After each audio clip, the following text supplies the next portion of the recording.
श्री स्वामी समर्थ. जयशंकर. 2 मार्चला आहे होळी. होळीचाच अर्थ आहे की या होळीच्या दिवशी वाईट प्रवृत्तीचा नाश होणं आणि चांगल्या प्रवृत्तीचा विजय होणं. याच होलिका दहनची एक जी कथा आहे ती भक्त प्रल्हाद याच्यावरून आहे आणि ती आपल्या सगळ्यांनाच माहिती आहे. होलिका हिचं दहन त्यावेळेला झालं आणि तेव्हापासूनच ही हुताशनी पौर्णिमा म्हणजेच होळी आपण त्या गोष्टीची आठवण म्हणून साजरी करतो. मुळातच आपल्याला या होळीच्या अग्नीमध्ये जे काही वाईट विचार, वाईट वृत्ती, ते सगळं ह्या होळीमध्ये आपल्याला अर्पण करायचं आहे आणि सकारात्मक ऊर्जेने आपल्याला पुढे चालायचं असतं. तसेच या होळीमध्ये आपण अशा कुठल्या वस्तू आहेत ज्यांची आहुती दिल्यामुळे आपले आजारपणातनं, क्लेशातून, घरातील कटकटी, दारिद्र्य ह्या सगळ्यातून आपली मुक्ती होऊ शकते.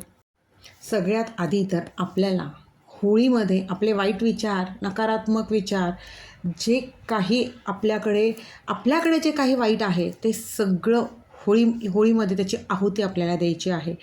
हे दिल्याने मुळातच आपण स्वतः एक चांगलं व्यक्ती म्हणून राहू आणि सकारात्मक ऊर्जेने भरून राहू.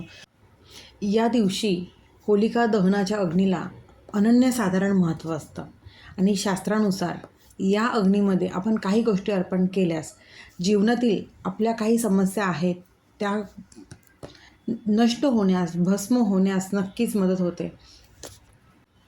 होळीच्या दिवशी खरं तर आपल्याला ग्रहणाचा काहीही संबंध नाही आहे, कारण होळी ही 2 तारखेला संध्याकाळी पौर्णिमा 5:55 लागते आणि त्याच दिवशी होलिका दहन करायचं आहे आणि ग्रहण हे 3 तारखेला लागते. त्यामुळे होळीचा आणि ग्रहणाचा काहीही संबंध येत नाही. आता या दिवशी आपल्याला होलिकामध्ये काय अर्पण करायचं आहे, ज्याने घरातील कटकटी, भांडणं हे कमी होण्यास मदत होईल. घरातील कटकटी आणि भांडणं कमी होण्यासाठी होळीमध्ये चंदनाचं लाकूड अर्पण करा. चंदनाच्या त्या सुगंधाने आणि त्याच्या प्रभावाने घरातील वातावरणात एक शांतता येते आणि घरातील भांडणं, क्लेश दूर होण्यास मदत होते. सगळ्यात महत्त्वाचं, गाईची जी शेणी असते म्हणजे गौऱ्या, या होळीत आपण वापरतोच. पण प्रत्येकाने जर घरातील आणि मनातील नकारात्मक ऊर्जा नष्ट व्हावी असं वाटत असेल तर गाईच्या शेणापासून बनवलेली गौरी ही होळीमध्ये अर्पण करावी. तुमच्या घरात जर सतत कुणीतरी आजारी पडत असेल किंवा आरोग्याच्या काही समस्या असतील तर कापूर, लवंग आणि विड्याचं पान हे एकत्रितपणे होळीमध्ये अर्पण करा. यामुळे हे अनारोग्य दूर होऊन आपल्या कुटुंबाला एक उत्तम प्रकारे स्वास्थ्य लाभेल. वास्तुदोष, नजरदोष किंवा ग्रहदोष या गोष्टींमुळे आपल्या कामात अडथळे येत असतील तर काळे तीळ हातात घेऊन अग्नीमध्ये टाका आणि होलिकेला प्रार्थना करा. आपले दोष, बाधा नक्कीच दूर होतात. सतत पैशाची चणचण भासत असेल, कर्जाचा डोंगर वाढत असेल तर होळीच्या दिवशी होळीमध्ये थोडी यज्ञ सामग्री अर्पण करा. यामुळे आपल्या देवांची विशेष कृपा राहते आणि आपल्याला उत्पन्नाचे नवीन वेगळे मार्ग मोकळे होतात किंवा नवीन संधी आपल्याला मिळते. ही यज्ञसामग्री कुठल्याही पूजेच्या दुकानात आपल्याला सहज मिळू शकते. ज्यांना नोकरीत प्रगती हवी असेल, नकारात्मकता दूर करायची असेल तर त्यांनी नारळाला तूप लावून ते होळीच्या अग्नीत अर्पण केल्यास नक्कीच आपल्याला नोकरीत किंवा व्यवसायात प्रगती होण्यास मदत होते. हा अत्यंत प्रभावी असा उपाय मानला जातो.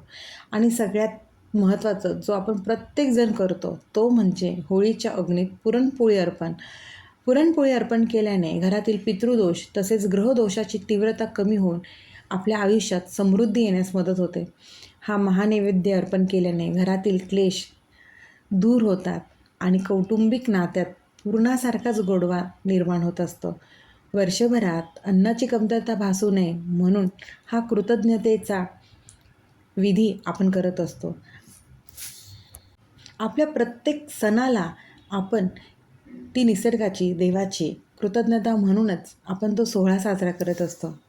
म्हणून यावर्षी होलिका दहनाच्या वेळेला इच्छापूर्तीसाठी, घरातील भांडणं, कटकटी दूर होण्यासाठी, रोगराई दूर होण्यासाठी स्वामींच्या आशीर्वादाने, आपल्या कुलस्वामिनीच्या आशीर्वादाने या सेवा करा आणि नक्कीच अनुभव घ्या.